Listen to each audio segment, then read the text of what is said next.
Good morning student. आज तारीख है 13 मई 2020 एंड आज हम लोगों का टॉपिक है greeting customer, providing assistant to customers and greeting and offering pre meal service to the customer and help with choice dealing with customer orders. तो इन सब के बारे में आज हम लोग पढ़ेंगे। तो हमारा जो पहला स्लाइड है, selling is all about people. लोगों के बारे में सेल करना या सेलिंग का जो मेथड है वो क्या है। Understanding their lifestyle, their professionals preference, their expectations. It means कि लोगों को, जो लोग हमारे पास आते हैं, जो गेस्ट हमारे पास आते हैं, उनके लाइफ के बारे में जानना कि उनकी लाइफ स्टाइल कैसी है, वो क्या पसंद करते हैं, क्या पसंद नहीं करते हैं, उनका एक्सपेक्टेशन क्या है, वो हमसे क्या चाहते हैं, ठीक है, उनका प्रेफरेंस क्या है, वो किस चीज़ को प्रेफरेंस करते हैं, क्या लेना पसंद करते हैं, ठीक है। और इसके बाद है observing what they do and how they do it. हमें ये ऑब्जर्व करना पड़ता है या हम ये ऑब्जर्व करते हैं गेस्ट के बारे में कि वो किस चीज़ को कैसे कर रहे हैं और क्या कर रहे हैं और कैसे कर रहे हैं, right. Then when they come to your restaurant, try to give them just a little bit more than what they accept. हमें ये करना होता है कि जैसे ही गेस्ट हमारे रेस्टोरेंट में आते हैं तो वो जितना चाहते हैं, जो वो हमसे उम्मीद लगा के आए हैं, जो उनका उम्मीद है कि यहाँ पर खाना कैसा होगा, हमको लिटिल बिट उससे थोड़ा सा ज़्यादा करना है। जो उनका एक्सपेक्टेशन है, उस एक्सपेक्टेशन से हमको थोड़ा सा ज़्यादा करना है, more than what they accept या एक्सपेक्ट, उससे ज़्यादा हमको थोड़ा सा करना है। तो वो क्या होता है, गेस्ट जो है सेटिस्फाइड हो जाता है। अगर उसका एक्सपेक्टेशन हमारी सर्विस से मीट नहीं करती है तो फिर वो कंप्लेन करता है, राइट। इसके बाद जो हम लोग जो स्लाइड है उसमें हम लोग देख रहे हैं कि allow the guest experience in your restaurant to be exceptional. तो हम लोगों को गेस्ट जो हमारे रेस्टोरेंट में आते हैं उनके लिए हमारा उनको एक अच्छा एक्सपीरियंस देने के लिए उसका जो एक्सपेक्टेशन है उसको हम लोग खुल के बात उस पर हम लोग खुल के बातचीत करने के को अलाउ करते हैं, उनको मौका देते हैं कि वो अपनी एक्सपेक्टेशन को जाहिर कर सके, राइट। एंड देन है कि and you have to the address, you need to rise above the competition. It means कि जैसे कि आप लोग मैं एक उदाहरण देता हूँ आप लोगों को। जैसे कि आप किसी ब्रांडेड शोरूम में जाते हैं, जस्ट लाइक एडिडास या पुमा के शोरूम में जाते हैं, तो वहाँ पर एक जो सेल्समैन होता है वो क्या करता है, जैसे ही आप उसके पास जाते हैं वो आपको मतलब बैठाता है। जब आप शूज़ के डिमांड करते हैं, कोई शूज़ पसंद करते हैं, तो वो आपको पैरों में पहनाता है। और अगर आप फुटपाथ पे जाते हैं, जस्ट लाइक कोई फुटपाथ पे गए, तो वो आपको एक जूता हाथ में पकड़ा देता है कि ये लीजिए सर, ये अगर आपको पसंद है तो ये खरीदिए। तो ये दोनों का सर्विस में डिफरेंस है। दोनों सेम सेल कर रहे हैं, शूज़ सेल कर रहे हैं, लेकिन दोनों का जो सेलिंग मेथड है वो डिफरेंस है। तो एक वही होता है कि हम लोग एक होटल मैनेजमेंट कर रहे हैं तो हम लोग एक ऑर्गेनाइज सेक्टर में काम करेंगे। जैसे मैंने बताया कि एडिडास का जो वर्कर होता है वो ऑर्गेनाइज्ड वर्कर है, स्किल्ड वर्कर है, और जो फुटपाथ पे काम कर रहा है वो अनऑर्गेनाइज्ड है, अनस्किल्ड है, ठीक है। तो ये दोनों में अंतर होता है, तो हमें ऑर्गेनाइज्ड वर्कर बनना है। और नेक्स्ट स्लाइड हम लोग यहाँ पर देखेंगे कि what annoys customer is the most. Customer को क्या परेशान करता है, सबसे ज़्यादा परेशान कौन सी चीज़ है जो कस्टमर को सबसे ज़्यादा परेशान करता है। तो इसको हम लोग एक ग्राफ के माध्यम से समझते हैं। Of the flowing things server sometimes do when you are in restaurant, which one do we find most annoying। यहाँ पर हम लोग का एक ग्राफ दिया हुआ है, जैसे कि आपको दिख रहा है कि 21% engaged in conversation with flow employees during the mail service। 21% जो है, 21% गेस्ट को जो एनॉइज करता है, परेशान करता है, वो क्या चीज़ है कि गेस्ट को हम मेल सर्विस कर रहे हैं, खाना सर्विस कर रहे हैं, और हम जो है अपने कलीग के साथ या फिर टीवी लगा हुआ है तो हम टीवी देखने में मशगूल हैं, अपने कलीग्स के साथ बात कर रहे हैं या किसी दूसरे गेस्ट से बात कर रहे हैं और उस पर ध्यान नहीं दे रहे हैं, तो ये गेस्ट को परेशान करता है। देन है कि 19% जो है इग्नोर मी, आप अगर गेस्ट को इग्नोर करते हैं तो वो गेस्ट को 19% परेशान करता है। देन आता है 16% employee are not able to answer my queries. अगर गेस्ट कुछ पूछता है, किसी फूड के बारे में पूछता है, किसी आपको हो सकता है कि आपका लोकल सिटी है तो उसके बारे में पूछ सकता है, कोई भी क्वेरी हो सकती है गेस्ट का, तो उसके बारे में अगर आप आंसर नहीं दे पाते हैं तो भी गेस्ट जो है परेशान होता है, मतलब उसको अच्छा नहीं लगता है, ठीक है। देन है 14% सर्व अनदर कस्टमर फर्स्ट। कोई कस्टमर पहले आया है तो उसका ऑर्डर हमें पहले लेना है, ना कि बाद में लेना है। अगर ऐसा आप करते हैं कि कोई कस्टमर पहले आया है और एक आपका रेगुलर कस्टमर आ गया या फिर वीआईपी कस्टमर आ गया, ठीक है, तो आप उस वीआईपी कस्टमर में एंगेज हो जाते हैं और ये जो पहले कस्टमर आके बैठा हुआ है उस पर आप ध्यान नहीं दे पाते हैं, तो वो भी उस चीज़ से उसको दिक्कत आती है या वो परेशानी आती है, चिढ़ता है वो, ठीक है। और इसके बाद है 13% जो है in proper direction. Just like कि अगर हम बात करें रेस्टोरेंट की तो हमें पता है कि हमको वाटर जो है राइट हैंड साइड से सर्व करना है, राइट, एंड जो प्री प्लेटेड फूड है उसको राइट हैंड से सर्विस करना है, प्लेटर टू प्लेट फूड है उसको लेफ्ट हैंड साइड से सर्विस करना है। तो अगर हम प्रॉपर डायरेक्शन से फूड को सर्व नहीं करते हैं तो उससे भी गेस्ट को प्रॉब्लम आती है, वो नाखुश होता है, ठीक है, वो परेशान होता है, वो चिढ़ जाता है कि इसमें जो है मैनर्स नहीं है, ठीक है। इसके बाद है expectation rate. Percent of customers who have some kinds of connect with the employ, the most guest employ connect the greater the average sale. हम लोग गेस्ट के साथ कनेक्ट कैसे होते हैं? किसी भी चीज़ का एक कनेक्टिंग पॉइंट होता है। जैसे सपोज दैट कि आप किसी दुकान में जाते हैं, सपोज दैट कि मोबाइल खरीदने जाते हैं, ठीक है, और आप जो पुराना आपका मोबाइल था उसमें आपकी बैटरी नहीं चल रही थी या फिर मोबाइल बहुत ज़्यादा हैंग हो रहा था, जो इस टाइप की जो चीज़ें हैं वो आपको बहुत ज़्यादा परेशान कर रही थी, और आप जाके गेस्ट से वहाँ पर कस्टमर जो सेल्समैन है, सॉरी, तो सेल्समैन से आपके जाके बोलते हैं कि ये जो मोबाइल है ना इसमें बैटरी टिकती नहीं है, ये बार बार हैंग हो जाता है। तो वो वहाँ पर कनेक्टिंग पॉइंट है, जो सेल्समैन है वो पकड़ लेता है कि ये जो पर्सन है ये बैटरी की वजह से परेशान है या फिर मोबाइल के हैंग होने के कारण जो है परेशान है, ठीक है। तो वो जो है गेस्ट का कनेक्टिंग पॉइंट होता है। जैसे सपोज दैट कि कोई गेस्ट हमारे रेस्टोरेंट में आया, उसको स्पाइसी खाना पसंद नहीं है, तीखा पसंद नहीं है, तो वो बोलता है कि स्पाइसी खाना जो है मुझे पसंद नहीं आता, या फिर किसी को पसंद हो सकता है कि स्पाइसी खाना ही ज़्यादा पसंद हो, तो वो बोलता है कि मुझे स्पाइसी खाना ही ज़्यादा पसंद है, ठीक है। तो इस तरह के कनेक्टिंग पॉइंट आपको ढूंढना है और उस कनेक्टिंग पॉइंट को पकड़ के आपको गेस्ट के साथ कनेक्ट हो जाना है।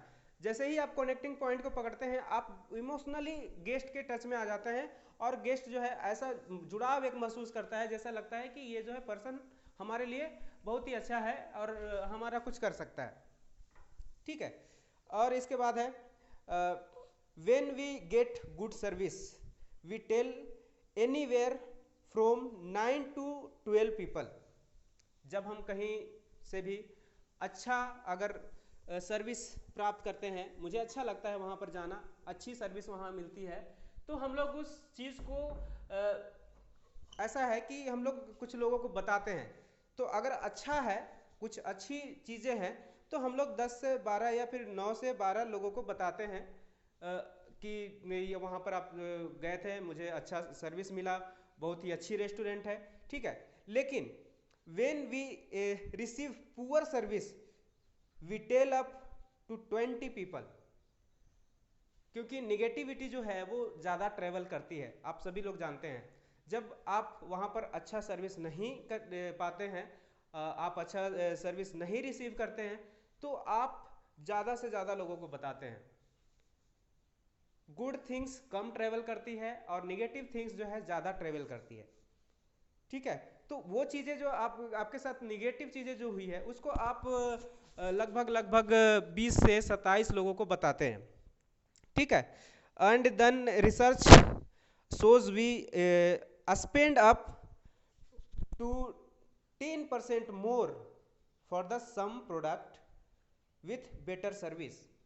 एक रिसर्च में ऐसा सामने आया है कि अगर किसी प्रोडक्ट की सर्विस अच्छी है तो उसके लिए हम 10% ज़्यादा खर्च करने के लिए भी परहेज नहीं करते हैं। अगर जैसे कि आप सिंपल सा, अगर सभी के पास स्मार्टफोन है आज के डेट में, जो चाइनीज़ मोबाइल होती है वो ऐसा नहीं है कि वो बहुत ज़्यादा ख़राब होती है या कुछ ऐसा होता है। चूँकि इंडिया में उसका सर्विस सेंटर नहीं है इसलिए हम लोग चाइनीज़ मोबाइल को ख़रीदना पसंद नहीं करते। वैसे ही अगर सिमिलर हम देखेंगे तो सैमसंग का मोबाइल सेंटर हमको ईजिली मिल जाता है, वीवो का मिल जाता है, ओप्पो का मिल जाता है, तो हम उस चीज़ को ख़रीदना ज़्यादा प्रेफर करते हैं कि ये जो है अगर ख़राब भी हो गया तो मुझे सर्विस इसमें मिल जाएगी, मुझे इसके इंस्ट्रूमेंट मिल जाएंगे, तो उसमें हम लोग उसको ज़्यादा खरीदना पसंद करते हैं। तो इसका मतलब ये हुआ कि जिस कोई भी चीज़ है उसकी अगर सर्विस अच्छी है तो उसके लिए हम थोड़ा सा ज़्यादा पे करना भी पसंद करते हैं, राइट। एंड देन है, if the service is really poor 91% of customers won't go back to a restaurant. अगर सर्विस खराब है तो 91% जो कस्टमर्स हैं वो दोबारा उस रेस्टोरेंट में जाना पसंद नहीं करते हैं। And 82% chance exist that guest will return to a restaurant if their complaint is handled quickly and pleasantly। it means कि अगर गेस्ट ने कंप्लेन किया और आप उस कंप्लेन का क्विकली आंसर करते हैं, तुरंत ही सॉल्व कर देते हैं और बहुत ही अच्छे तरीके से उस कंप्लेन को हैंडल करते हैं, ठीक है, तो 82% चांस बनता है कि वो कस्टमर जो है आपके रेस्टोरेंट में जो दोबारा जो है ज़रूर आएगा। ठीक है, इसके बाद आता है attitude. Erase the word I can't from your vocabulary. It means कि मैं नहीं कर सकता हूँ या हमसे नहीं होगा, इस वर्ड को आपके डिक्शनरी से हटाना है, क्योंकि हम जो है हॉस्पिटलिटी सेक्टर से बिलोंग करते हैं और इस हॉस्पिटलिटी सेक्टर में ना वर्ड हम लोग यूज नहीं करते हैं। अगर कुछ ऐसा भी है जो हम सर्विस नहीं दे सकते हैं तो उसको अलग तरीके से हम लोग प्रेजेंट करते हैं, न कि हम लोग डायरेक्टली उसको मना कर सकते हैं। डायरेक्टली हम लोग मना नहीं कर सकते हैं, ठीक है। If you find you can not realistically do what your guest wants, tell her what you can do and offer alternatives। अगर कुछ गेस्ट ऐसा डिमांड करता है जो आप नहीं कर सकते हैं, आपके होटल्स में अवेलेबल नहीं हैं, ठीक है, तो आप ये मत कहिए कि क्या मैं नहीं कर सकता हूँ, उसके जगह पर आप अल्टरनेट उसको बताइए कि क्या मैं आपके लिए कर सकता हूँ, क्या हमारे पास अवेलेबल है। हम उन चीज़ों का जिक्र नहीं करेंगे जो हमारे पास अवेलेबल नहीं है, हम उन चीज़ों का जिक्र करेंगे जो हमारे पास अवेलेबल है, right. Do not be afraid of the words I don't know. कभी भी आई डोंट नो वर्ड का तो यूज़ हम लोग हॉस्पिटलिटी सेक्टर में करते ही नहीं है। ये वर्ड तो यूज ही नहीं करना है कि आई डोंट नो। आप ट्राई कर सकते हैं, आई विल ट्राई बोल सकते हैं, ठीक है, but I don't no word जो है काफ़ी दुख पहुंचाता है गेस्ट को, अफेक्ट करता है उसे काफ़ी। आप बोल सकते हैं कि आप अगर आपके साथ अगर ऐसा बोलता है कोई तो आप काफ़ी असहज महसूस करते हैं, ठीक है। इसके बाद आता है greeting customers. That friendly smile seems like a minor detail. जब आप ग्रीटिंग करते हैं तो थोड़ा सा आप ये बता सकते हैं कि hello I am Deepak Kumar, ठीक है, I am assistant of you, मतलब आप मैं आपकी सहायता करूँगा, या फिर how may I assist you, how may I help you, how can I help you, इस तरह का वर्ड जो है आप यूज कर सकते हैं। Put it's enough to make person seems approachable and presentable, personable and is great way to convey confidence. And then है even if you can not assist the guest immediately, eye contact will let the guest know that you are aware that he she is there. अगर आप हो सकता है कि किसी वक्त है, ऐसा समय में गेस्ट आया जिस समय आप काफ़ी बिजी हैं, ठीक है, तो आप उसको तुरंत ही ग्रीट नहीं कर पा रहे हैं, आप उस समय किसी टेबल में ऑर्डर ले रहे हो सकते हैं, कुछ काम कर रहे हो सकते हैं, तो आप कम से कम इतना कर सकते हैं कि गेस्ट के साथ आई कांटेक्ट बनाइए, ठीक है। तो उससे ये महसूस होगा गेस्ट को कि ये जो पर्सन है वो मुझे कम से कम देख रहा है, हम पे भी ध्यान है उसका, ठीक है। तो ये चीज़ें हम कर सकते हैं। और अगर आपको लग रहा है कि हम किसी गेस्ट का ऑर्डर ले रहे हैं, उसमें थोड़ा सा ज़्यादा टाइम लगेगा, तो एक्सक्यूज मी सर बोल के आप उस गेस्ट को पहले बैठाएंगे, ठीक है, और ग्रीट करेंगे, उसके बाद बैठाएंगे, ठीक है। इसके बाद फिर आप जो है उनको वाटर सर्विस करके थोड़ी देर के लिए उनको एक्सक्यूज मी उनको भी बोल के, और इसके बाद आप ऑर्डर लेना कंटिन्यू कर सकते हैं। लेकिन उनको इग्नोर बिल्कुल भी नहीं कर सकते हैं। ग्रीटिंग का हमारा जो रूल्स है होटल्स में, वो विद इन 30 सेकेंड ग्रीट कर देना है किसी भी कस्टमर को। अगर आपके पास टाइम है तो तुरंत ही कीजिए, इमीडिएटली करिए, बट अगर आप बिजी हैं तो भी विद इन 30 सेकेंड आपको ग्रीट करना है कस्टमर को, ठीक है। इसके बाद है cutting down the wait time. Waiting time जो होता है वो भी कस्टमर को काफ़ी इरिटेट करता है, तो उस वेटिंग टाइम को भी हमको कट करना है, कम से कम करना है। जब भी हम कोई ऑर्डर लेते हैं तो उस ऑर्डर को बनने में, उस डिश को बनने में जितना टाइम लगता है, उस एप्रोप्राइट टाइम को हम गेस्ट को बताते हैं कि इस डिश में लगने वाला समय, जस्ट लाइक अगर हम उदाहरण लेते हैं चाय का, तो हमारा जो चाय सर्विस का एक स्टैंडर्ड जो टाइमिंग है, अगर हम रेस्टोरेंट की बात करें तो 7 से 8 मिनट में चाय जो है गेस्ट के पास डिलीवर हो जाना चाहिए। अगर रूम सर्विस की बात करें तो मैक्सिमम 10 मिनट्स का टाइम होता है कि हमको रूम में चाय डिलीवर कर देना है। सो उसी तरह से अगर हम कोई मील सर्विस कर रहे हैं, जस्ट लाइक लंच कर रहे हैं, डिनर कर रहे हैं, अगर इंडियन है तो 20 to 25 मिनट्स हम लोग गेस्ट से टाइम लेते हैं कि sir it will take 20 to 25 minutes, ठीक है। तो गेस्ट को हमको बताना है कि ये जो आपने ऑर्डर किया है उसको बनने में कितना टाइम लगेगा, और कोशिश करते हैं कि जो आपने टाइम दिया है गेस्ट को, उस टाइम को भी हम रिड्यूस कर सके। अगर उसको कम कर सके, उससे जल्दी हम अगर सर्विस कर पाए तो वो जो है हमारे लिए बहुत अच्छा होता है, और गेस्ट भी बहुत ही हैप्पी हो जाता है उससे, ठीक है। इसके बाद है हैंडलिंग ऑब्जेक्शंस। जो भी शिकायत होती है, जो भी कंप्लेन होता है, उस चीज़ को हैंडल करना, ये काफ़ी इम्पोर्टेंट है। Ignoring the objections will never make it go away. अगर आप किसी कंप्लेन को नज़रअंदाज करते हैं तो इसका मतलब ये नहीं है कि वो कंप्लेन जो है ख़त्म हो जाएगा, या कोई प्रॉब्लम को आप अगर इग्नोर करते हैं तो ऐसा नहीं है कि वो प्रॉब्लम ख़त्म हो जाएगी। Ignoring N objection might make the guest go away. अगर आप किसी गेस्ट के कंप्लेन को इग्नोर करते हैं तो ये हो सकता है कि गेस्ट वहाँ से चला जाए, बट प्रॉब्लम वहाँ से चला नहीं जाएगा, ठीक है। तो हमको गेस्ट ज़्यादा इम्पोर्टेंट है, उसके प्रॉब्लम को सॉल्व करना ज़्यादा इम्पोर्टेंट है। एंड यहाँ पर हम देख रहे हैं कि 4 step for handling N objection. तो यहाँ पर 4 तरीके दिए गए हैं किस तरह से हम लोग कस्टमर के कंप्लेन को, उनके ऑब्जेक्शंस को हैंडल करते हैं। तो पहला है लिसन टू द ऑब्जेक्शन। सबसे पहला जो है लिसन वर्ड जो है काफ़ी इम्पोर्टेंट है। और अगर हम इस पे बात करें तो ये अगर 4 घंटे का लेक्चर हो तो भी ये वर्ड जो है ख़त्म नहीं कर पाएंगे।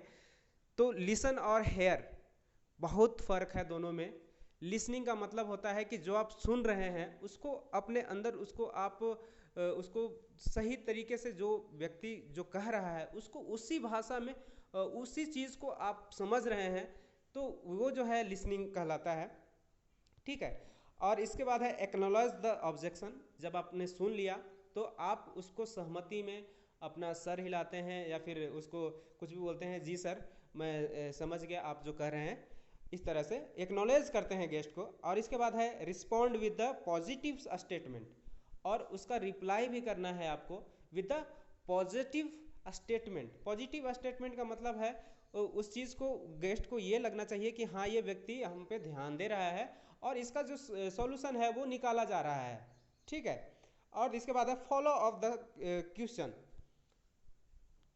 अगर बात करें तो हम लोग गेस्ट के साथ कभी भी डिस्कशन कर सकते हैं, आर्ग्यूमेंट नहीं कर सकते हैं। डिस्कशन और आर्ग्यूमेंट दोनों में काफ़ी फ़र्क होता है।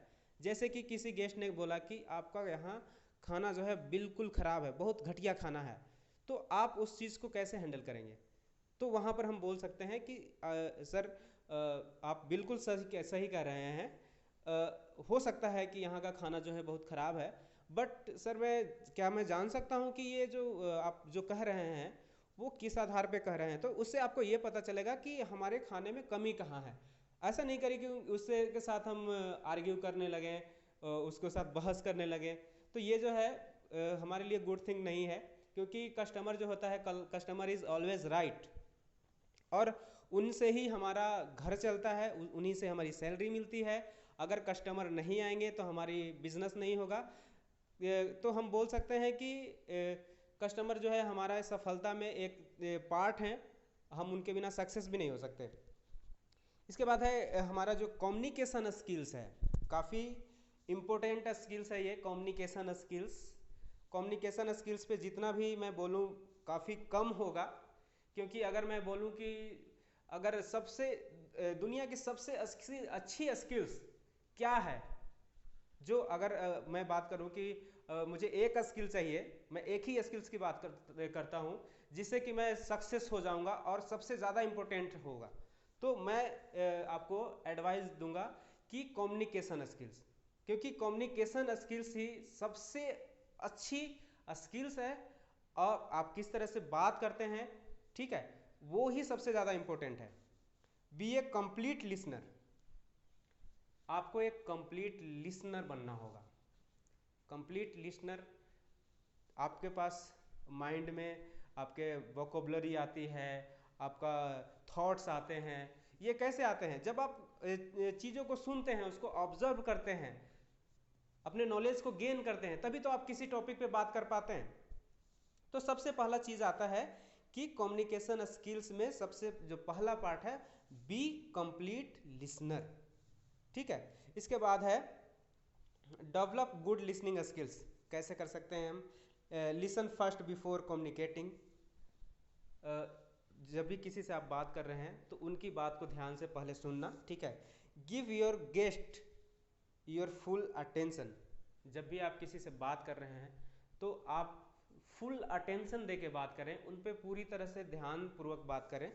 ऐसा नहीं है कि आप बात कर रहे हैं और कोई और काम कर रहे हैं। ठीक है।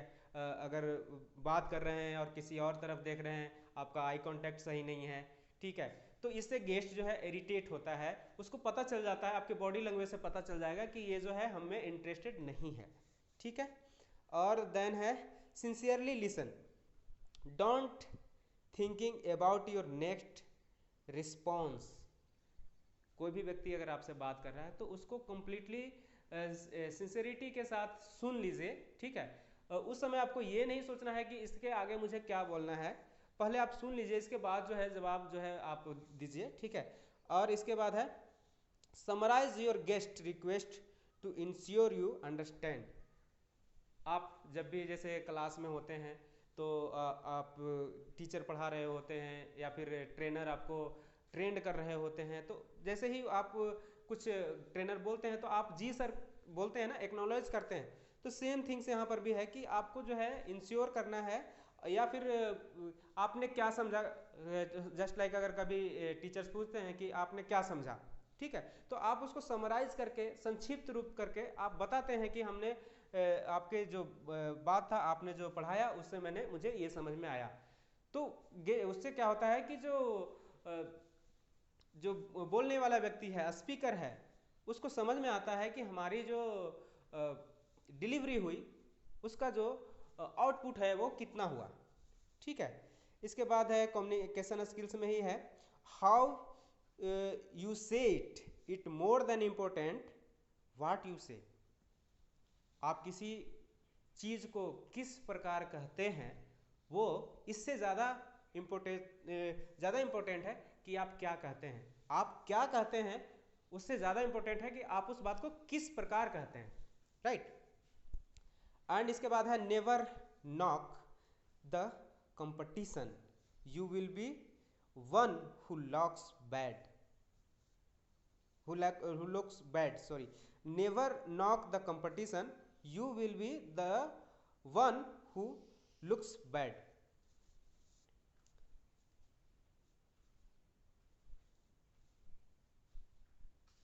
इसके बाद जो है हम लोग का कस्टमर का फिलोसफी समझेंगे कि कस्टमर का फिलोसफी क्या होता है। फिलोसफी का मतलब आप लोग दर्शन शास्त्र समझते हैं, लेकिन फिलोसफी अलग, थोड़ा सा यहाँ पर फिलोसफी का मीनिंग जो है थोड़ा सा अलग है। Take care of guest and he will come back. अगर आप गेस्ट का ध्यान रखते हैं तो हो सकता है कि वो कम बैक हो, मतलब दोबारा आए। And take care of gods and they won't come back. अगर आप किसी चीज़ का ध्यान रखेंगे कि हमारा कॉस्ट ज़्यादा लग रहा है, हमारा खर्च ज़्यादा हो रहा है, ठीक है, हमारा मसाला ज़्यादा यूज हो रहा है या फिर चीज़ें ज़्यादा यूज हो रही हैं, तो उससे क्या होता है कि गेस्ट दोबारा नहीं आएगा। अगर आप गेस्ट का ध्यान रखते हैं तो गेस्ट दोबारा आएगा और चीज़ें फिर से कंटिन्यू की जा सकती है। लेकिन अगर गेस्ट ही नहीं रहेगा तो आप चीज़ों को बचा के क्या करेंगे। तो यहाँ पर जो है हमें गेस्ट का केयर करना है, न कि हम ये देखते हैं कि हमारा सामान कितना खर्च हो रहा है, ठीक है। और इसके बाद जो है the customer is always right, जानते ही हैं आप। और इसके बाद है आई एम बीइंग रिस्पॉन्सिबल। आपको खुद से पूछना है कि क्या मैं रिस्पॉन्सिबल हूँ।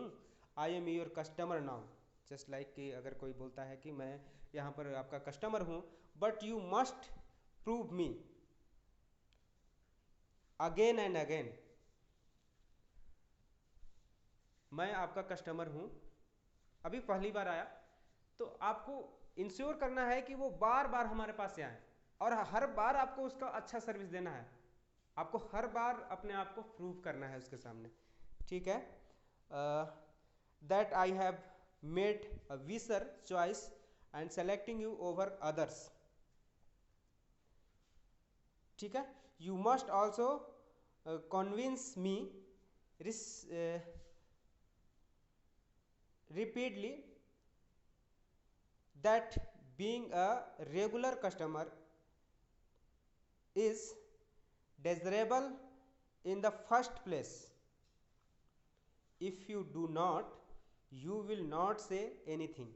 Remember, I rarely complain. I will be the customer who never comes back. That is my revenge for being uh, pushed around if you are rude to me। अगर आप हमसे अच्छी से बात नहीं करते हैं, आप रूडली बात करते हैं, तो ये मेरा रिवेंज होता है, मैं आपका कस्टमर हूँ, कि मैं आपके पास दोबारा नहीं आऊँगा, right. I don't believe rudeness in return is the answer. My revenge is more deadly. I won't come back and my friends won't either। ना तो मैं यहाँ पर आऊँगा, ना ही मेरे फ्रेंड्स को यहाँ पर आने दूंगा। ये हमारा रिवेंज होता है। तो यह था हमारा आज का क्लास, और इसमें हमें याद रखने वाली जो चीज़ें हैं, we are constantly faced by the great opportunities brilliantly discussed as insoluble problems. If you can't take care of the customer basic problem, try to take care the mess is caused. Thank you very much.